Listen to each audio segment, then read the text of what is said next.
에베소서 1장 15절 16절 말씀을 보겠습니다.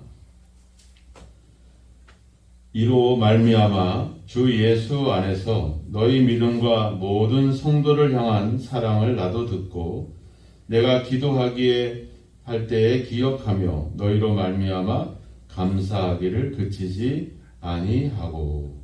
아멘.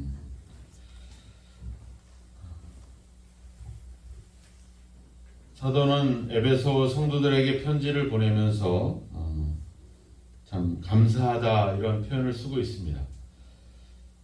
감사한 이유가 있겠죠. 그 이유는 바로 믿음과 성도를 향한 사랑을 들었다 이렇게 얘기를 하고 있습니다. 왜냐하면 이 에베소라고 하는 도시 자체가 우상 숭배로 가득한 도시였고 또 항구 도시다 보니까 그런 많은 어떤 미신과 이단 사상들이 득실거렸던 그런 도시입니다. 더군다나 우리가 고대에 이렇게 예수를 믿는다라고 하는 자체가 많은 어떤 환난과 핍박을 가져왔기 때문에 그런 박해 속에서 예수님을 믿고 또 여러 가지 어떤 이방 신들로 인해서 그 믿음이 흔들릴 만한 그런 상황에서도 믿음을 지킨다라고 하는 것은 결코 쉬운 일이 아니기 때문에 그런 상황에도 믿음을 지키고 또 서로 사랑하고 있는 그 성도들에 대한 소식을 들었을 때 사도는 무엇보다도 기뻐했고 감사한 그런 표현을 쓰고 있습니다. 요한 3서에서도 나오지만 성도가 진리 가운데서 행한다라는 말을 듣는 것보다 더 기쁜 일이 없도다 이런 표현을 쓰고 있습니다. 우리가 하나님의 말씀을 가지고 그 말씀을 따라 살아간다라고 했을 때 그보다 더 큰 기쁨이 어디 있겠습니까? 솔직히 교회 안에서 어떤 많은 예배와 또 교육과 또 많은 어떤 그런 활동과 그런 헌신들이 이루어지고 있지만 제일 중요한 것은 바로 우리가 그 하나님을 닮아가는 것이죠. 하나님이 우리를 선택했을 때 이미 우리가 앞서 4절이나 5절에도 나와 있지만 하나님이 우리를 택하신 목적은 바로 우리를 하나님의 자녀로 삼고자 하는 그런 뜻이 있었거든요. 하나님의 자녀라고 하는 것은 무엇보다도 가장 큰 특징은 바로 그 부모, 아버지, 하나님을 닮아가는 것이 가장 큰 특징이죠. 하나님께서 사람을 만들 때에도 그 하나님의 형상을 따라 사람을 만듭니다. 단순히 어떤 하나님의 모양과 어떤 형태를 닮은 게 아니라 그 형상을 닮았다라고 하는 것은 하나님의 성품과 인격과 이런 것들을 다 닮은 것을 이야기를 하는 거죠. 그러니까 성도가 가장 바람직한 모습은 바로 하나님을 닮아가는 거죠.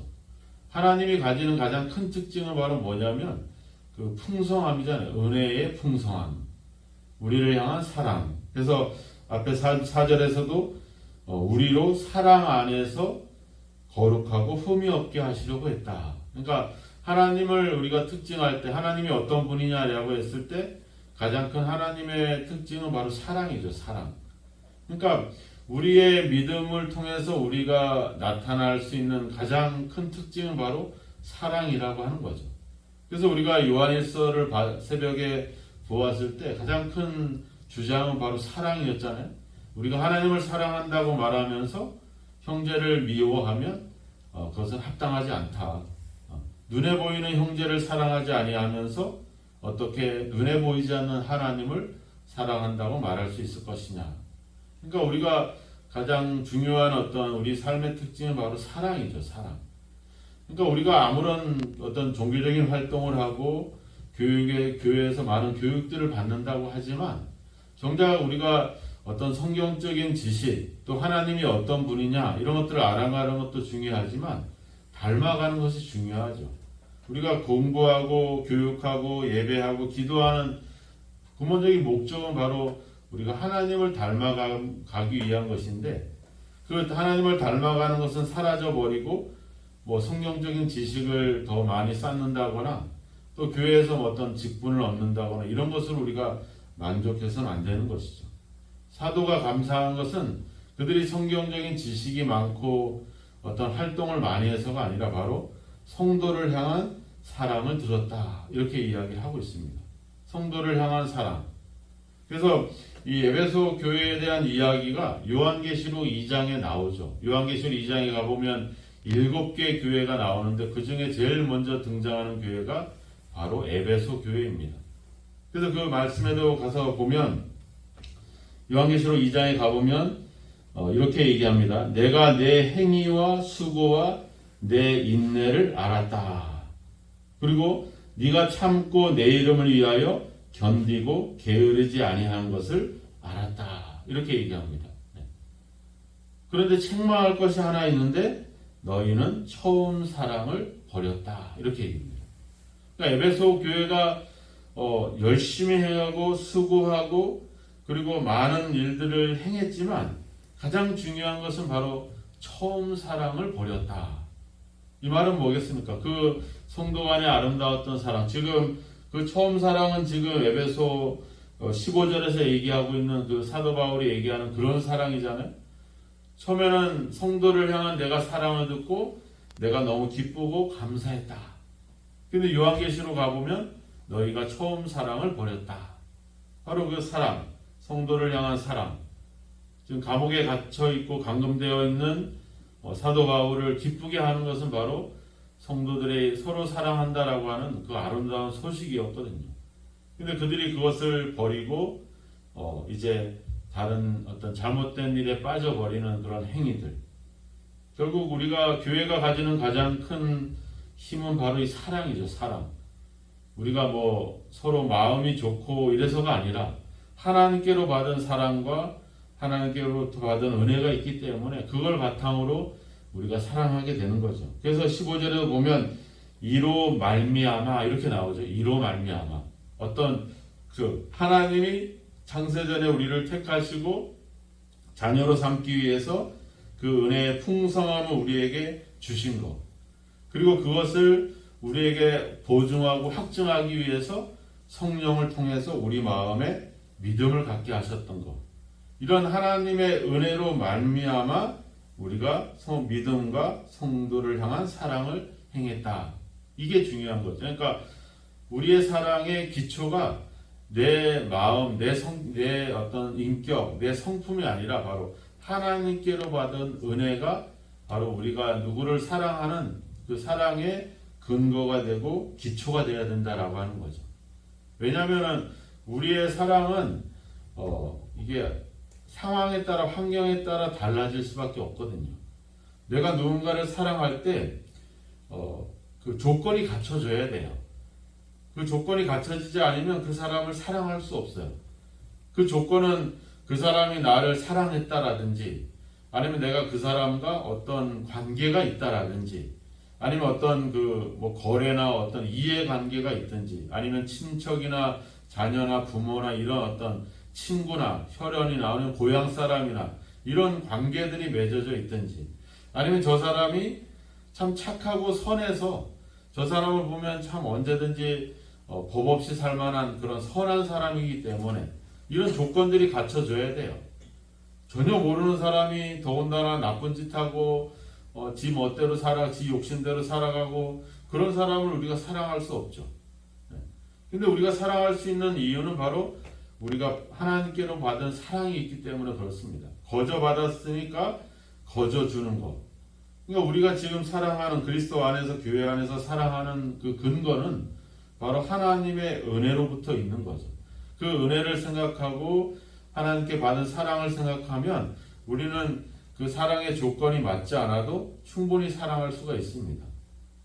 하지만 그것이 아니면 사랑할 수 없게 되죠. 근데 에베소 교회는 바로 그런 하나님으로부터 받은 풍성한 은혜로 말미암아 사랑하는 그런 어떤 사랑의 관계들이 있었던 거죠. 그래서 사도는 감사하다. 기도할 때마다 너희들을 기억하고 있다. 이런 표현들을 쓰는 것입니다.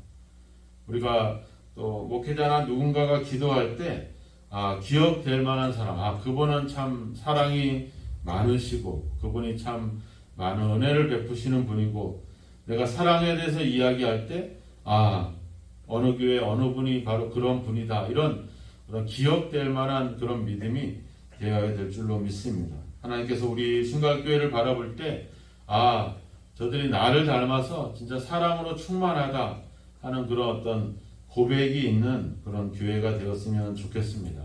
우리의 사랑의 근거는 우리가 아닙니다. 하나님께 받은 사랑. 그래서 예수님도 이야기하잖아요. 내가 너희를 사랑한 것 같이 너희도 사랑해라.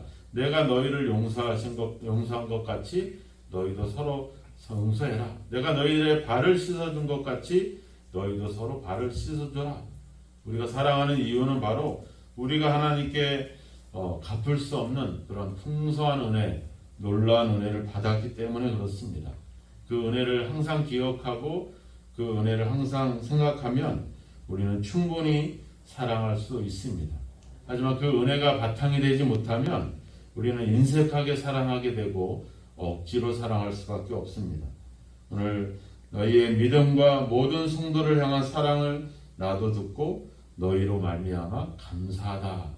이 고백이 바로 여러분들을 통해서 또 여러분들의 모습을 통해서 많은 사람들이 그런 고백을 듣는 그런 역사가 있기를 축원합니다. 우리 교회가 어떤 상황이든지 간에 진리의 말씀을 믿고 그 믿음 가운데 흔들리지 않는 교회, 또 성도 간의 아름다운 사랑과 교제가 있는 그런 교회. 그래서 사람들이 우리 교회를 바라볼 때마다, 우리 성도님들을 생각할 때마다 참 바른 교회, 또 바른 믿음으로 말미암아 기뻐하고 감사할 수 있는 그런 어떤 감사의 대상이 되었으면 좋겠습니다. 오늘 우리의 사랑이 어디에 근거를 두고 사랑하고 있는지, 우리 자신을 우리의 어떤 개인적인 어떤 성품에 의지하고 있는지, 내가 하나님께로 받은 그 은혜의 풍성함에 의지하고 있는지 한번 돌아보시고, 오늘도 우리가 하나님께 받은 은혜와 사랑을 기초로 해서 그것을 힘을 얻어서 또 다른 사람들을 사랑할 수 있는, 심지어 원수까지를 위해서 기도할 수 있고 사랑할 수 있는 그런 사랑의 실천이 또 열매가 풍성하기를 주님의 이름으로 축원합니다. 기도하겠습니다. 하나님 아버지, 성도에 대한 사랑을 듣고 아버지 감사하는 사도의 그 고백을 보면서 아버지 우리 교회가 또 우리 성도들이 또 우리의 믿음이 그런 감사함이 있는 그런 아버지와 사랑이 있는 그런 삶을 살기를 주여 소망합니다. 그동안 우리의 힘과 우리의 능력과 우리의 의지로 사랑했다면 이제 하나님께서 우리에게 주시는 그 풍성한 은혜에 힘입어서 그 아들을 아끼지 않고 내어주시는 하나님의 그 용서와 그 사랑을 힘입어서 아버지 우리도 또 다른 사람들을 사랑할 수 있는 그런 믿음이 저희들 가운데 있도록 주여 도와 주옵소서. 오늘 이 새벽에도 기도합니다. 원수까지 위해서 기도할 수 있는 그런 사랑이 우리 가운데 있도록 하나님의 사랑으로 우리를 채워주시고 또 우리에게 부어주시는 하나님의 그 풍성한 은혜를 항상 기억하고 그 은혜에 힘입어 또 다른 사랑을 실천할 수 있는 저희들이 될 수 있도록 주여 인도하시고 함께 하옵소서. 우리 몸된 교회가 하나님의 그 은혜와 사랑으로 충만한 교회가 되어지기를 원합니다. 아버지, 그래서 하나님께서 우리 교회를 바라볼 때 참 기뻐하시고 감사할 수 있는 그런 교회의 모습, 성도의 사랑을 회복할 수 있도록 아버지 우리를 이끌어 주시고 도와주옵소서. 예수님의 이름으로 기도하옵나이다. 아멘.